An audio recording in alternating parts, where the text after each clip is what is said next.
We come now to a very special part of the evening, the Industry Lifetime Contribution Award in recognition of outstanding service to the industry. And here to present the IFTA for Lifetime Achievement, could we have a little respect in the hall, please, for Uachtaráin na hÉireann, President Mary McAleese. Thank you.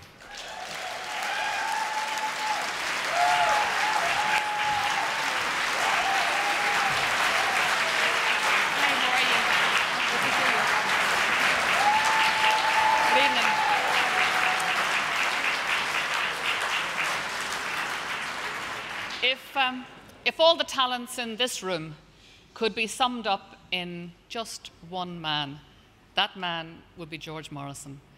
George was born in 1922. He has a career that has spanned 6 decades. He's one of Ireland's most significant filmmakers of the 20th century.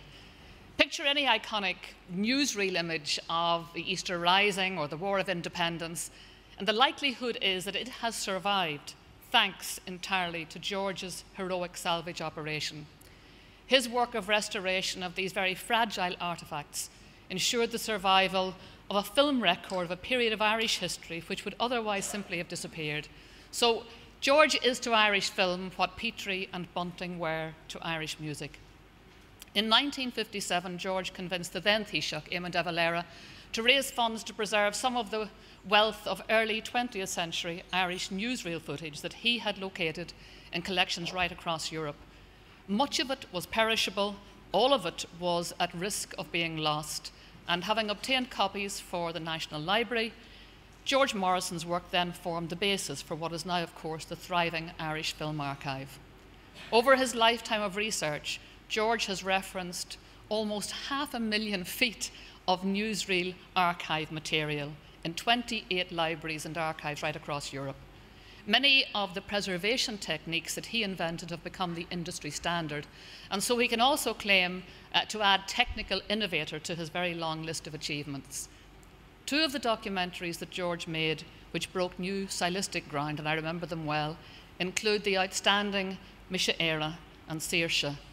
They were the first to tackle as broad and thorny an issue as our entire country's history. They have been rightly described as, in effect, the official history of the Irish struggle for independence. McAleese was the first Irish feature film to include a full orchestra with the work of the great Sean O'Reilly, and of course it was the first film in our Irish language. Both films charted Ireland's struggle for independence from 1896 to 1922. And George, of course, has been praised for his balanced and unbiased view of Irish political history.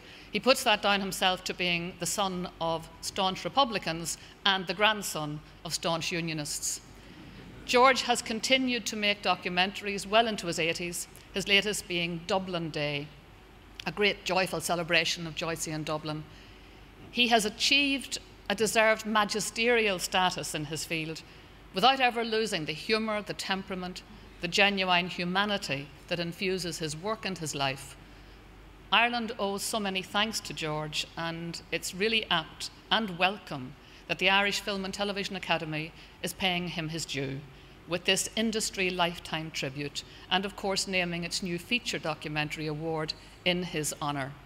These are marks of respect from his peers, from his industry. They're also marks of respect, of national respect, national affection.